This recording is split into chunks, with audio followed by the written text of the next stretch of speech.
Bueno, vamos a tratar en este tema, en esta grabación de tema, el tema 48, que es el siguiente obviamente, a 47, pero también, al igual que quise empezar por el tema 47, he querido continuar con el 48 y no con otro como podría ser el 51, que es el barroco, porque con este tema cerraríamos el Renacimiento en cuanto a la lírica. La lírica renacentista, que esto es algo que podamos decir en la introducción del tema 48, se divide principalmente en la lírica de tema amoroso, platónico, que es lo que hemos tratado con Garcilaso, bueno, también lo hicieron Francisco de Herrera y muchos otros. Y la lírica renacentista tendría también esa segunda vertiente, que es la lírica religiosa, que es la que representa principalmente Fray Luis de León, San Juan de la Cruz y Santa Teresa de Jesús. El primero estaría dentro de la ascética y los dos, o sea, el segundo y el tercero, San Juan de la Cruz y Santa Teresa de Jesús, estarían en la mística, que son dos corrientes de la literatura religiosa que iremos definiendo durante el desarrollo del tema. Todo esto se podría decir en la introducción, ¿no? Podemos decir pues, que hay una división en dos, que está por un lado esa lírica amorosa que se trata en otro tema, incluso se puede decir, ¿no? Se trata en el tema 47, y así demostramos que también lo controlamos, pero que en este tema nos centramos sobre todo, por falta de tiempo, de espacio, en la lírica renacentista religiosa, como digo, representada con Fray Luis de León, San Juan de la Cruz y Santa Teresa de Jesús. Estos términos que hemos dicho antes, ascética y mística, no solamente guardarían relación con el campo literario, sino también con el filosófico y con el pensamiento religioso en general, más allá de la literatura. Como hice en el tema 47, como hicimos, vamos a empezar con un primer epígrafe, que sería un primer apartado, mejor dicho, un gran apartado, que sería el uno, contexto histórico literario.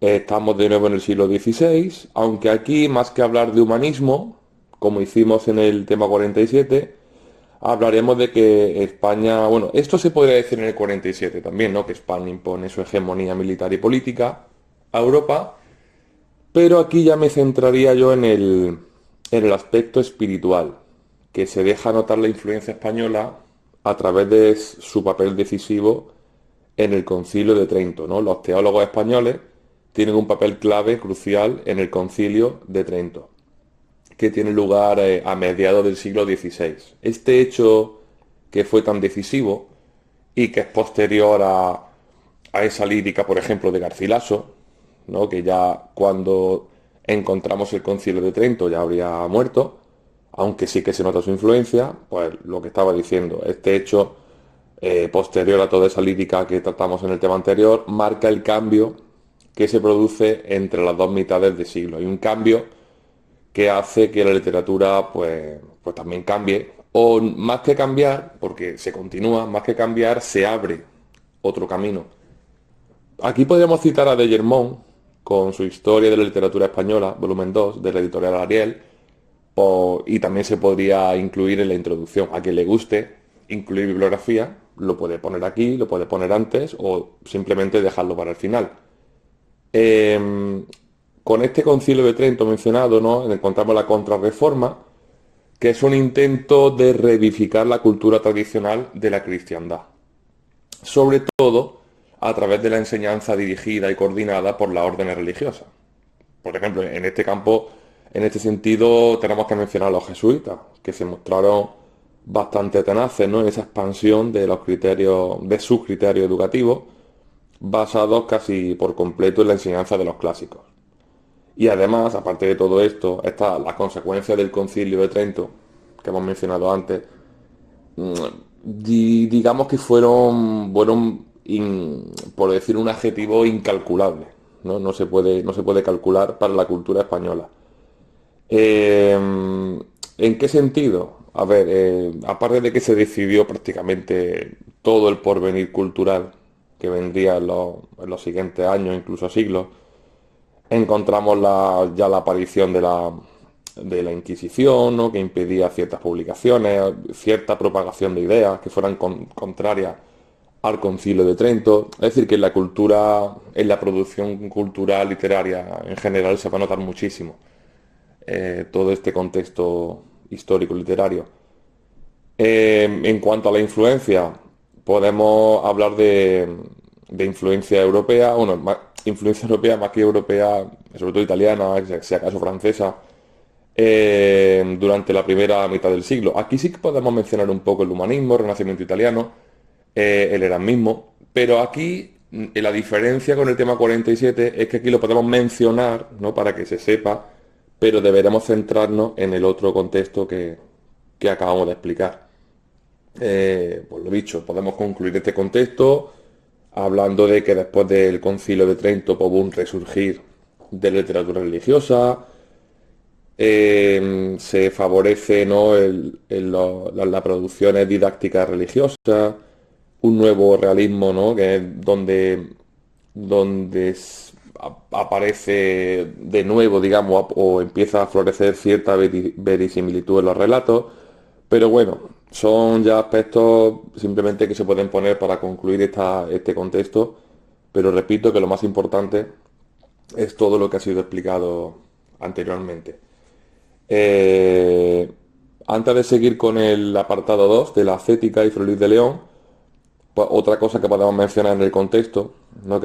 Lo acabo de ver, es que Garcilaso y San Juan de la Cruz serían extremos líricos del siglo XVI. Por un lado tenemos el amor humano de Garcilaso y por otro el amor divino de San Juan de la Cruz, ¿no? Así podemos dejar claro que son dos líricas, aunque sean renacentistas, pero que serían completamente diferentes. Y luego ya en el barroco con Lope de Vega encontramos los dos, amor divino y amor humano. Primero el humano, luego se arrepiente un poco y se centra en el amor divino, con las rimas sacras y tal. Bueno, eso ya lo veremos en el tema 51. Apartado 2, la ascética Fray Luis de León. Primero yo empezaría con el concepto, ¿no? ¿Qué es la ascética y qué es todo esto? El concepto de ascética eh, es un poco, yo creo que es más fácil de entender que la mística es anterior en esa experiencia gradual hacia la conexión total del alma con Dios y es un esfuerzo simplemente por alcanzar la perfección, porque a través de la perfección es cuando ya podemos seguir ascendiendo y conectarnos con Dios, digamos. Pues, para mí esta literatura no es de mi favorita, pero bueno, es un tema que hay que conocer sí o sí. Sobre todo en esta posición, porque nos puede salir en un práctico fácilmente. Es un tema que al final no es difícil de explicar, o sea, es un tema que, bueno, que aunque no es de mi gusto, pero es un tema que a mí sí que me gusta para explicarlo y para trabajarlo en el práctico. Bueno, sin ánimo de irme por la rama, vuelvo a la ascética. La ascética se ocupa sobre todo de las actividades que el espíritu debe realizar para alcanzar la perfección moral. Esta perfección es el paso necesario y 100% necesario, previo a, como he dicho, la conexión del alma con Dios que se conseguiría con la mística, pero todavía no, todavía estamos en la ascética. Es decir, todo místico debe ser antes una asceta, pero no todos los ascetas logran vivir experiencias místicas. No se puede acercar un poco, pero no. Todo esto nos recuerda, ¿no?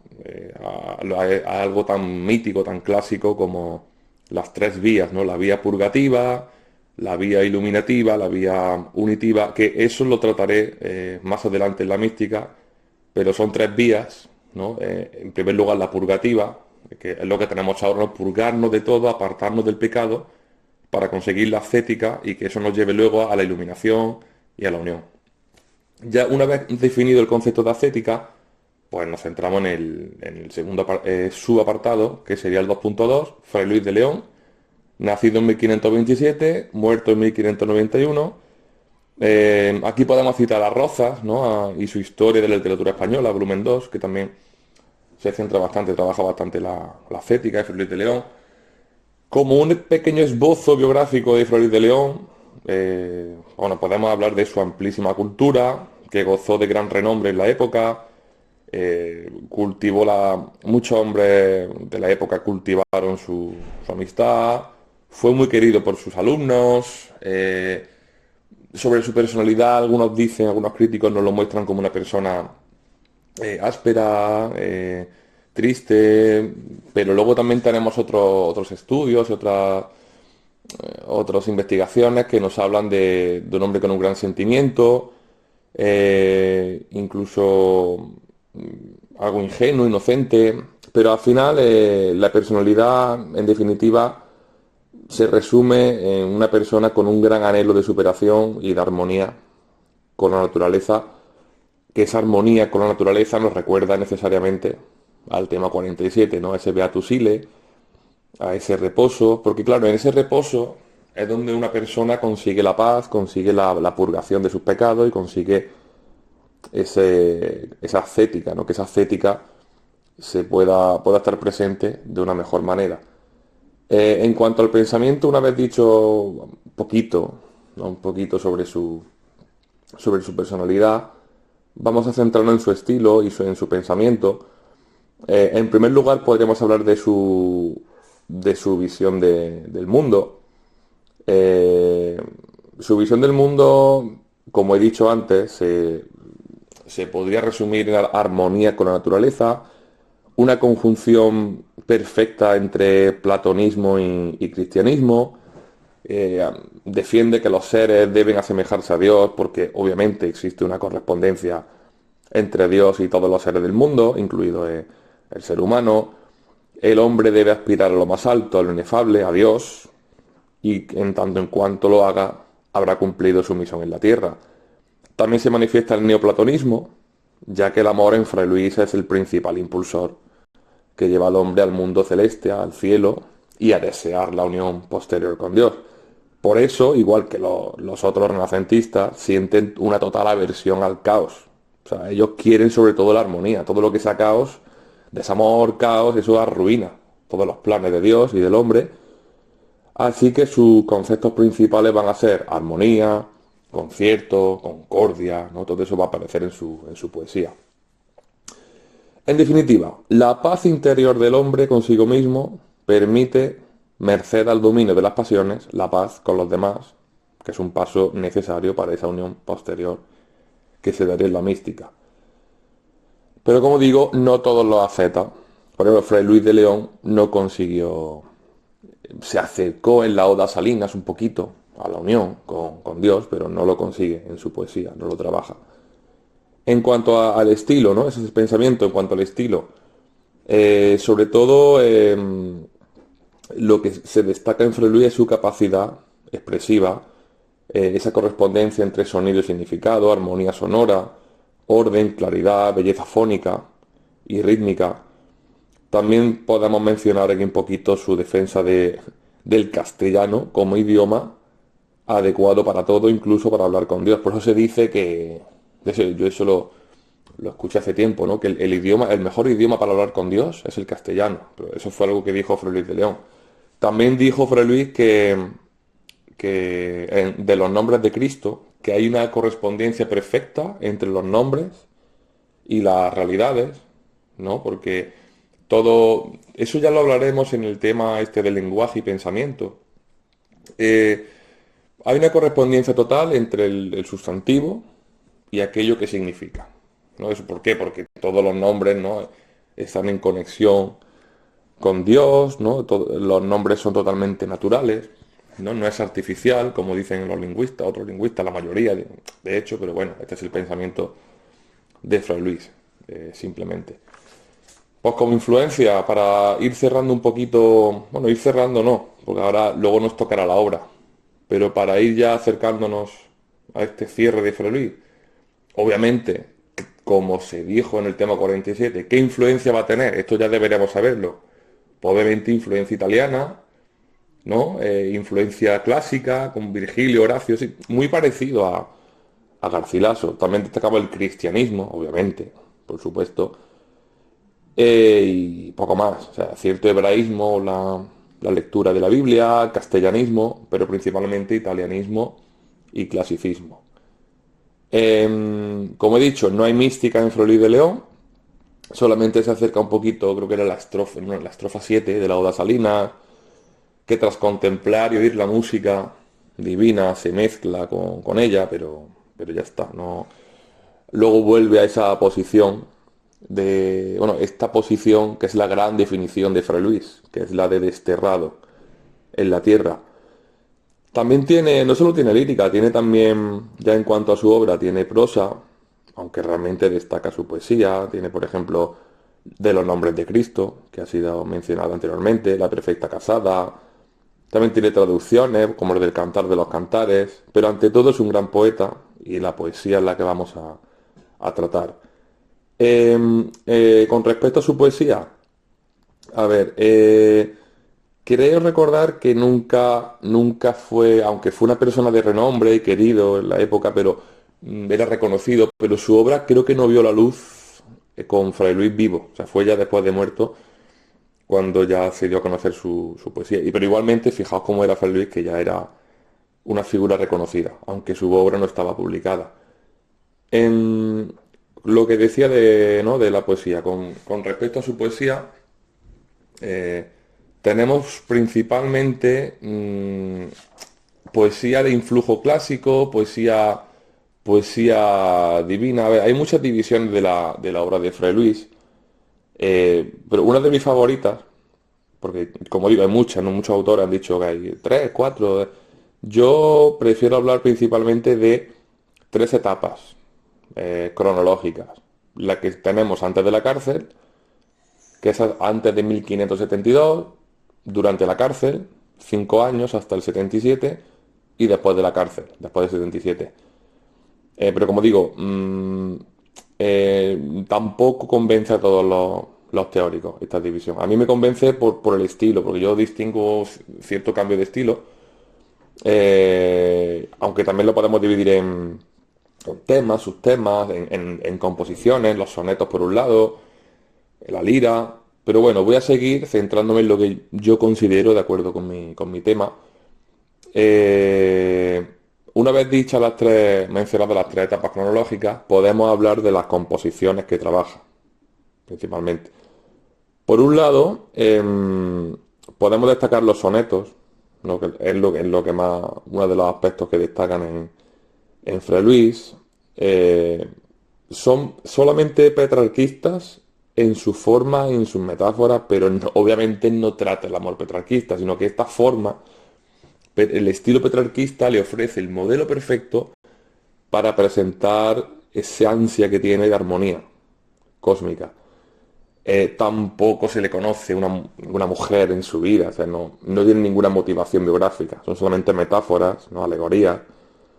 Le atrae, la verdad es que le atrae el amor como tema poético, pero se centra en el sentimiento mismo del amor como tal, pero no en una amada concreta. Eh, Luego, aparte de los sonetos, tenemos su poesía de madurez, que lo, que lo relaciono sobre... Bueno, yo creo que aquí principalmente tenemos liras, alguna quintilla, hay también por ahí, ¿no? Y dentro de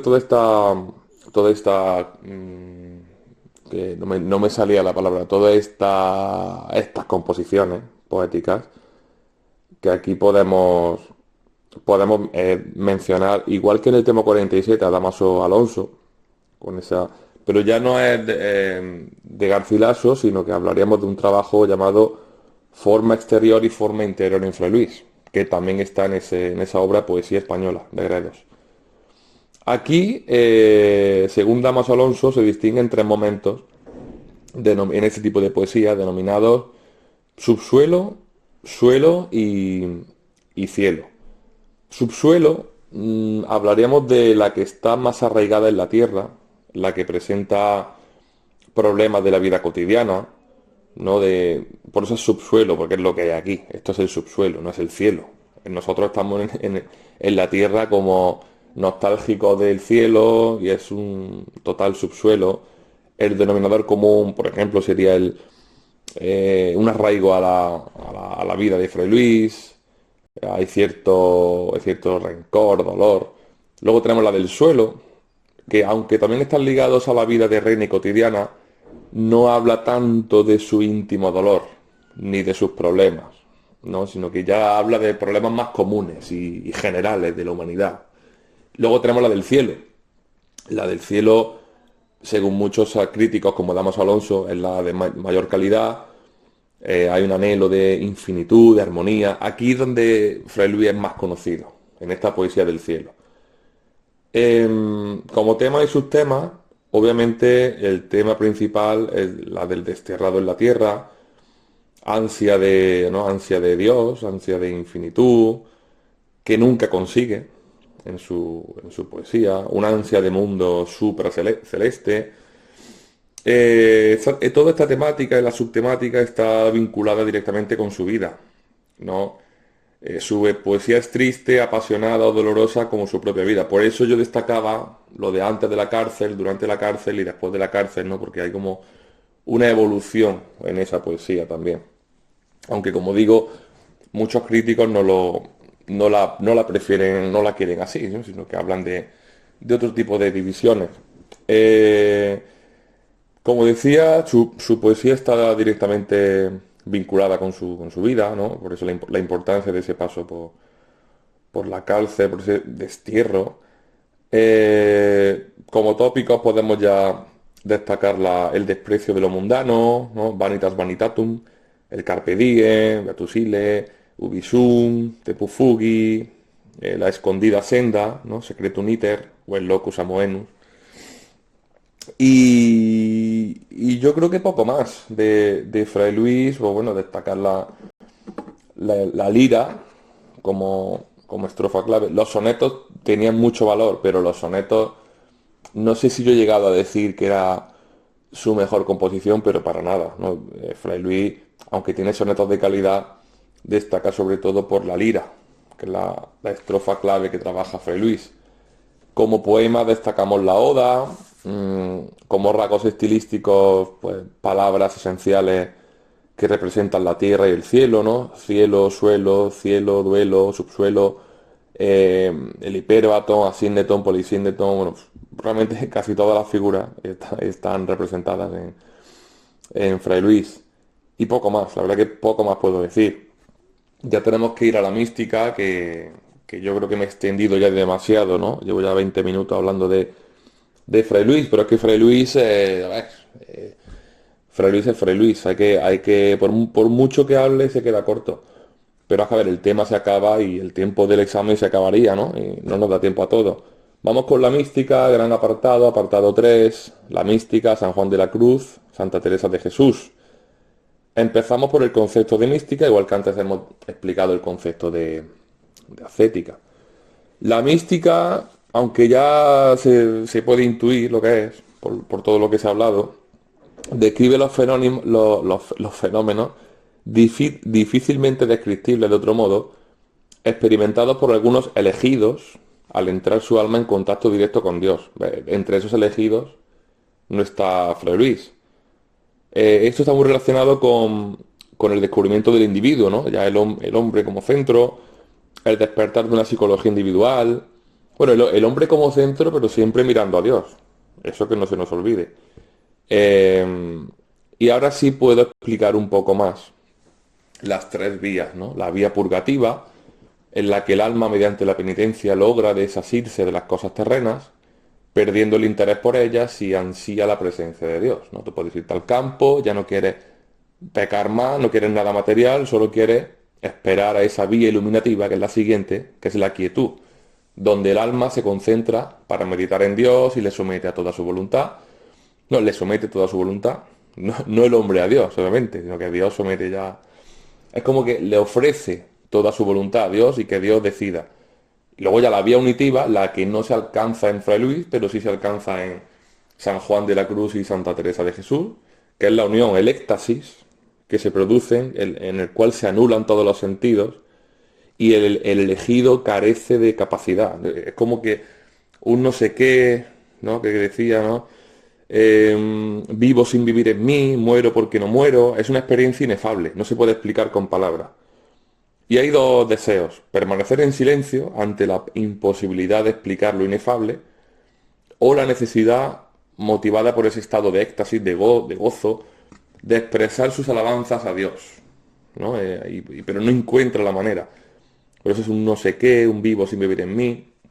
Eh, las fórmulas entonces van a ser un intento de explicar lo inefable, un no sé qué, aliteraciones, contradicciones, paradojas, lenguaje simbólico, incluso un campo semántico de lo erótico, porque prácticamente parece una unión sexual, pero un matrimonio ahí, pero no, obviamente no. O sea, es que lo que te produce esa conexión con Dios es un auténtico éxtasis. Parece un trance, ¿no? Como todas estas imágenes que vemos a veces de gente entrando en trance porque conecta con Dios, pues eso sería la mística. Eh, ¿Qué más? ¿Cómo puedo continuar yo con la mística? Yo creo que el concepto está más que claro. Vamos a empezar ya con San Juan de la Cruz, 1542-1591.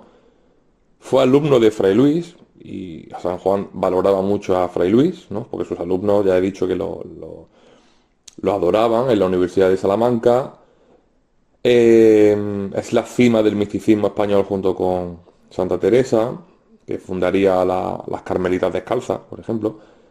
Yo entraría, es que lo del esbozo biográfico, sí, no, o sea, se puede decir, yo diría esto y poco más. Luego ya yo me centraría en la poesía mística en la poética inefable de San Juan, o sea, la poesía era el único medio de comunicación con Dios, era la comunicación misma.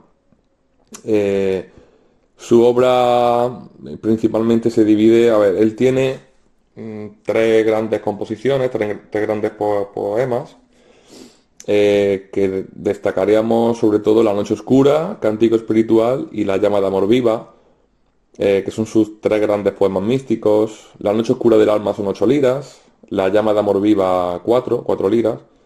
¿Ves? La lira vuelve a estar presente, ahora con San Juan de la Cruz. Y el Cántico Espiritual tiene unas 40 estrofas, que creo que son todo liras. También, o sea, la lira es la estrofa favorita de todos estos.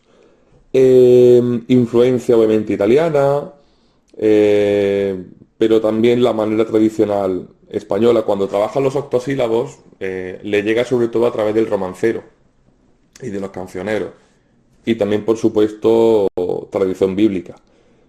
En cuanto al tema de su poesía, pues obviamente es que ya se puede saber, ¿no? Es esa experiencia, ¿no? De su unión con Dios, expresada, como he dicho, mediante la alegoría, el simbolismo, inefabilidad. O sea, no hay manera de hacerlo solamente con alegorías, es que es imposible de definir esto. De hecho, muy pocos elegidos lo consiguen. Antes he mencionado las tres grandes composiciones místicas, tres grandes poemas místicos. Mm, no lo iba a hacer, pero yo creo que nos viene bien que hablemos un poquito más de todos estos tres poemas, ¿no? Del cántico espiritual, pues obviamente es una alegoría en la que el esposo es Dios y la esposa el alma humana. Se divide en dos partes, ¿no? La búsqueda del esposo, ¿no? No, perdón, la esposa encuentra al esposo buscándolo por el mundo, y al final tenemos esa unión final, ¿no? Encontramos las tres vías, los lamentos y congojas de la esposa, la vía purgativa, las preguntas a las criaturas que se le van apareciendo en la vía iluminativa, ¿no? Y luego ya al final la unión del esposo con la esposa, con el alma humana, de Dios con el alma. En cuanto a la noche oscura, aquí el poeta describe la unión del alma con Dios mediante la imagen de una muchacha que se escapa por la noche de su casa, silenciosa y dormida, para encontrarse con el enamorado, que es Dios. Es todo como muy, muy erótico, muy amoroso, pero es de amor con Dios, obviamente. Y la llama de amor viva, que es un poco más simbolista, no menos conceptual. La llama sería el amor, la lumbre amorosa. También aparece la lámpara como una figura iluminativa. Pero al final es todo lo mismo, ¿no? Es un poema total, igual que La Noche Oscura. Y también se describe la escala mística, ¿no? Con esos tres momentos, esas tres vías, donde al final se consigue la unión con Dios. Con muchas exclamaciones retóricas, ¿no? Mucho arrojo amoroso. En cuanto a la técnica y estilo, ¿no? El léxico y tal, pues bueno, tenemos voces cultas, algún dialectalismo, palabras trovadorescas, incluso algunos diminutivos, así cariñosos. El estilo no parecido, pero no se sale mucho de toda esta corriente religiosa, ¿no? Repetición, antítesis, paradoja, juego conceptista, ¿no? Con vivo sin vivir en mí, muero porque no muero. Eh, Sobre todo figuras que le permitan intentar expresar lo inefable, lo que no se puede explicar con palabras.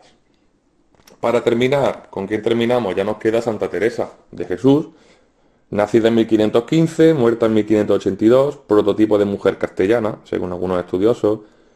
Representa, junto con San Juan de la Cruz, ese equilibrio entre lo interior, lo espiritual y lo exterior, una vida activa, ¿no? Como he dicho, fundadora de las Carmelitas Descalzas. Eh, en cuanto a su obra, tiene prosa, ¿no? Tiene el libro de la vida, libro de las fundaciones, Camino de Perfección, bastante conocida. Eh, Aunque destacamos también su poesía, ¿no? Pero también tiene villancicos, tiene glosas, no solamente tiene... Es una autora un poco más variada que los otros dos. Nos centramos en su poesía, obviamente, pero tiene una obra un poquito más variada, también tiene epístolas. Y bueno, en cuanto a su poesía mística, yo creo, por lo que he leído, es una válvula de escape para una conocida tensión vivencial, ¿no? Contradicciones vitales. Era un medio para profundizar más en toda esa vivencia. Encontramos poesía simbólica y poesía alegórica. La simbólica surge del trance místico, ya que vierte la experiencia de Dios en el lenguaje simbólico y poético. Y esa segunda alegórica es alegórico-didáctica, digamos, eh, porque quieren enseñar, ¿no? Quieren enseñar con todo ese lenguaje alegórico de lo inefable, en qué consiste esta unión, esa experiencia de unión con Dios. También tenemos poesía, aparte de toda esta poesía mística, ¿no? Toda esta nacido de la tensión vivencial, del anhelo de unión mística y la consecución de la vía unitiva. Tenemos también poesía ascética, poesía devocional, que bueno, se relacionaban con la celebración, ahora que estamos en Navidad, de la Navidad o de otro acontecimiento religioso. Pero también encontramos pues, verbos, no, versos ascéticos, ¿no? Pues, del estilo de Fray Luis. El estilo, pues, el estilo de la autora, como es muy vivencial, es una poesía llena de vida, ya que no solamente teoriza, ¿no? Sino que refleja sus propias experiencias místicas con la mayor vivacidad posible, con una lengua rica en metáforas, giros tomados de la vida diaria, y la intención en Santa Teresa se aprecia mucho más didáctica que, por ejemplo, en San Juan de la Cruz. Ya que no solamente se limita a mostrar su experiencia, sino a darle un toque didáctico, ¿no? Para que se pueda saber más o menos cómo llegar a esa última vía unitiva.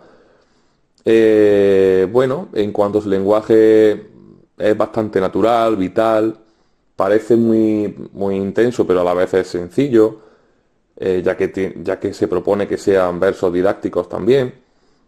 Y yo creo que de Santa Teresa no tengo mucho más, ya que al final se repite todo lo mismo. Al final la mística, pues son versos que nacen en el trance místico. Sí es verdad que encontramos un toque quizás más didáctico, más variedad en la obra de Santa Teresa, pero no deja de ser lo explicado, ¿no? En el concepto de la mística. Conclusiones, pues como conclusiones podemos conectarlo con la introducción y decir que como hemos visto, ¿no? Se ha explicado la ascética, la mística, que tienen esa diferencia en la que en una no se consigue la unión, en la otra sí, con Dios, que se diferencia de todo ese pues, de poesía humanista, ¿no? De amorosa, de Garcilaso, que es una poesía renacentista, aunque en la mismo siglo, pero completamente diferente, con otras motivaciones y otras influencias históricas y sociales, ideológicas, y que bueno, y que son versos que han estado vigentes, ¿no? Ya que en España, por ejemplo, el cristianismo pues sigue vigente y ahí siguen, son versos citados, ese vivo sin vivir en mí, se sigue escuchando, eh, ¿no? Y encontramos en las homilías de las misas que cómo se explica ese camino de Dios, pues nos recuerda todo esto, y bueno, cada uno que se explaye ya como quiera. Las conclusiones, en mi opinión, deberían ser, para mí es un error copiar las conclusiones de cualquier otra persona, tienen que ser personales, yo puedo dar ideas, ¿no? De que, bueno, todo lo que tú puedes mencionar ahí, para que quede bien, siempre que esté bien redactado y conectado con lo dicho anteriormente y conectándolo un poquito con la actualidad. En el tema anterior no lo dije, pero también se puede mencionar un poquito pues, cómo se puede trabajar en clase, conexión con la conexión que tenga con alguna competencia clave. No sé, ya cada uno que se flipe, que se flipe como quiera, aunque sin pasarse. Siempre que nos dé tiempo y que tenga sentido, sobre todo. Referencias ya he mencionado alguna que otra, ¿no? Damaso Alonso, de Germón. También está por ahí López Estrada, con Historia y Crítica de la Literatura Española, volumen 2 de crítica. Eh, Alguna investigación de García de la Concha sobre Santa Teresa. Eh, Rozas, creo que también lo he dicho. Rozas lo dije en el tema anterior, pero creo que lo tiene con Indurain, con Y. Historia de la Literatura Española, volumen 2 de la UNED. Creo que sí, creo que está también en el tema 47. Algún estudio que haya por ahí, alguna antología de Fray Luis o de poesía religiosa o de poesía renacentista, hay por ahí uno de Rivers, ¿no? No sé, ya cada uno, pues, supongo ya que tiene sus recomendaciones de referencia, yo solamente dejo algunas, pero que no son las únicas, son solamente unas ideas que dejo por aquí. Y nada más que decir, cerramos aquí el tema 48.